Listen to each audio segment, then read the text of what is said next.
you were off to who knows where, but after the first 5 minutes, it seemed like a really long time, and it better not be much longer.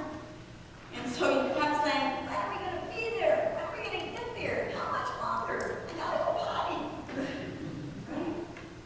Or you were the parent doing that, and it was like all you wanted was some earplugs, right? And how do you explain to a 5-year-old that, 12 hours is, when you usually go to bed and just settle in and get busy? Or you were one of those parents that I was always really jealous of that could entertain their children while they were traveling. All those fun little games and those sweet little songs, and that just made me crabby to try to do that. Some of you, I'm sure, were really good at it, and you had enjoyable car trips. Well, imagine being on a car trip and not even knowing where the end is. Or think about it this way. You've all packed up a house and had to move, right, from one house to another. I mean, that's a stressful thing, right? Making sure nothing's breaking, putting it all in the right boxes, whether you have a mover or not. It's still stressful. Imagine packing up a house and moving and not knowing where the stuff is going to land. I mean, that's the situation for Abraham here. God's saying, Abraham's in the back going, when are we going to get there? And God's telling, I'll tell you when you get there. Yeah, that's like stress. And it's also faith. Someone defined faith as letting go of what we know, not knowing what's ahead, and living right here in the middle. What would compel someone to do that? Well, I'm convinced that it's this thing that we've been talking about for the last 4 weeks now. It's this idea of blessed to be a blessing. So God says to Abraham, I'll bless you. I'll make you a great nation, and you'll follow me. And you'll bless the world. That's pretty compelling, isn't it? Now, God put it in terms that were attractive to Abraham. You see, in that day, the land, one's ancestry and one's descendants were important. Am I on? I think I'm on.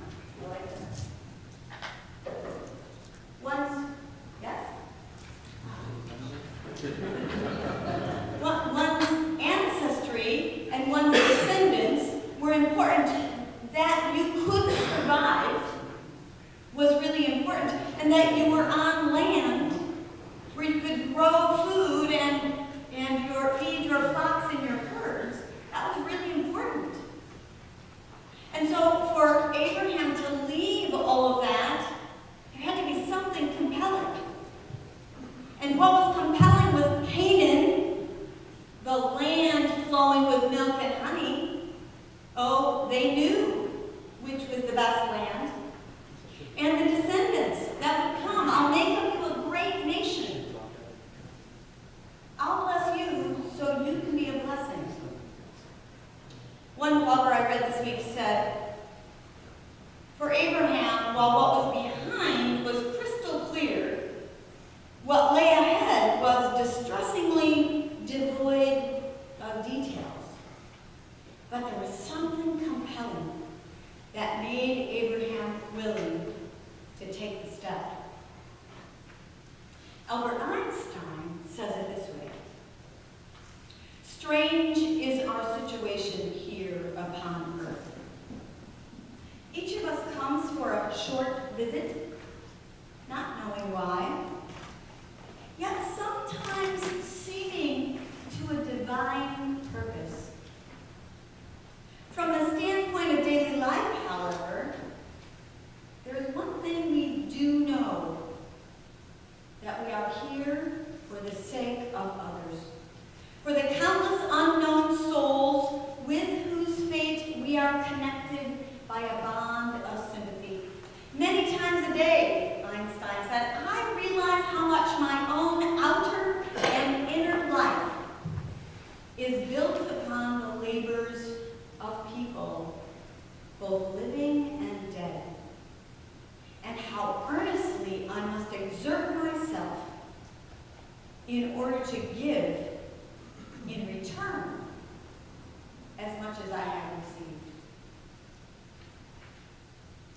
Gandhi said it much more briefly this way: service to others are the dues for living.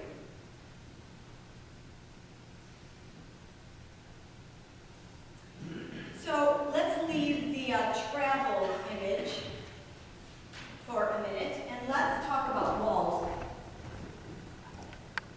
So this is a pretty sturdy wall, I hope, because I'm going to lean against it. Okay? This wall represents our past. It represents everything that is our security. Like Abraham's land and ancestry, this represents, I'm talking about us as a faith community, everything that we hold dear. Everything that has made us who we are today. Okay? And I'm going to lean on this because it's secure, right? I'm going to lean on it. Oh, strong wall. It's not going anywhere, right? I'm going to lean against this wall. Ooh, comfortable. Holding up the roof. Represents the beauty of this building. Represents the history of our faith community. It's all good, right? Now, those of you who were in the Wednesday forum know what's coming. I'm leaning against the wall here, and God calls. That wall, you gotta go to that wall. Oh, he doesn't say it that way. God doesn't say it that way. God says, you want the pews full? Move. You want to grow in your faith? Move. Whatever you imagine about this place, you want more people to serve? Move. Okay, God, I'm moving. I'm not going to get very far, though, am I? As long as I'm leaning against this wall. Right? I gotta let go of this wall if I'm going to move into the future.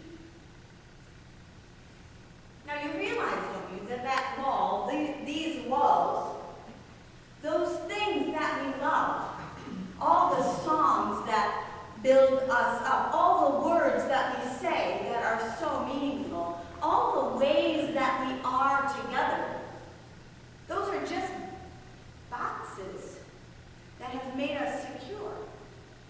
I mean, the Pentecostals do it different, right? The Catholics do it different. The Episcopalians do it. They have a different box. It's just as beautiful to those folks, but it's a box.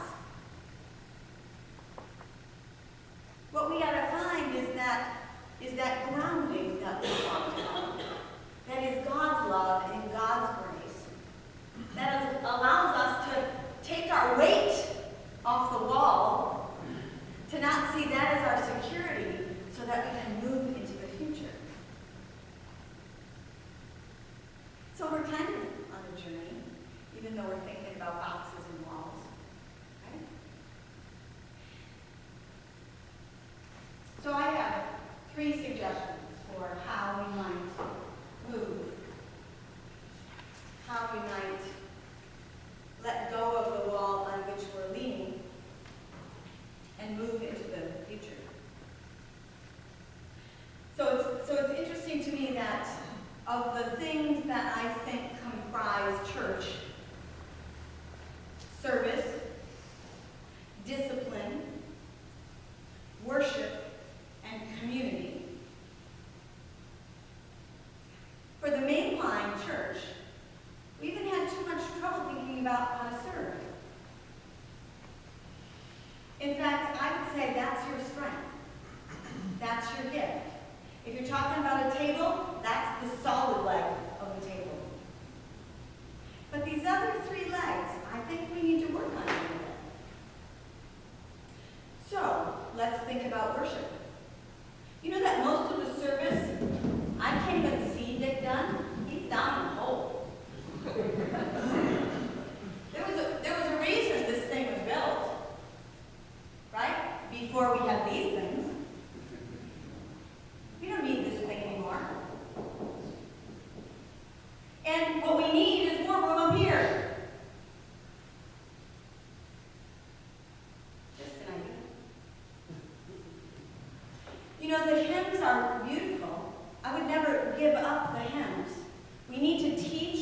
our children and youth the language of the hymns that have withstood the test of time.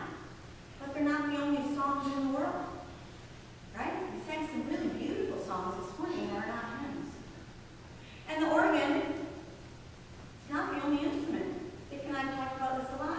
Oh, and by the way, Dick and I have also talked about this, but I think many of you don't know that Dick's not going to live forever.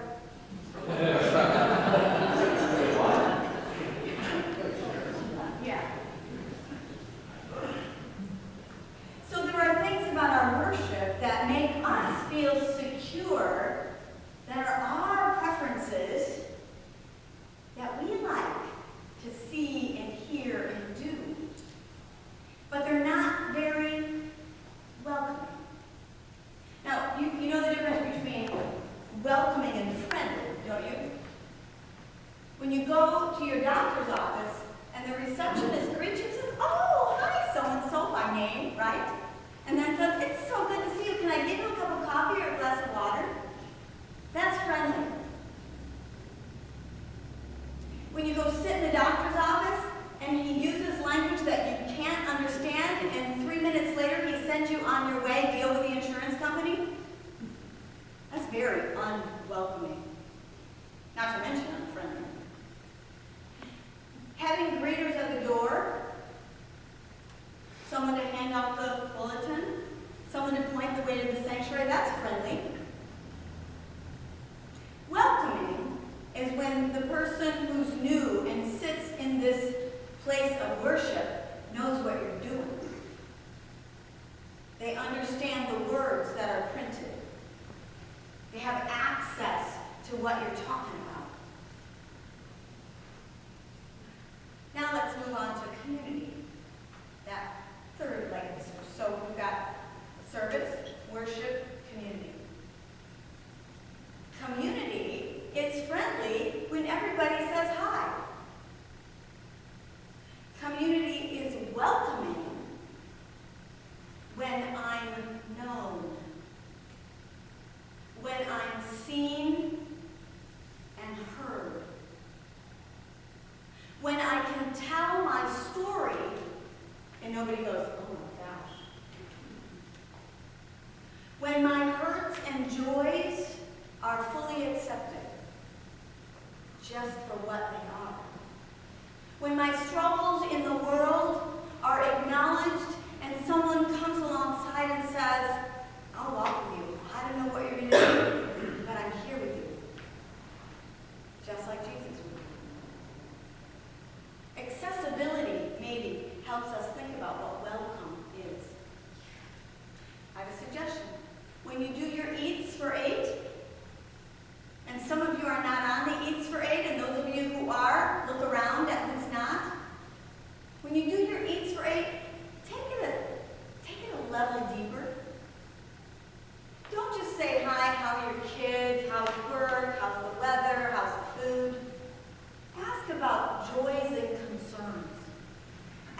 to damn the gay community to hell.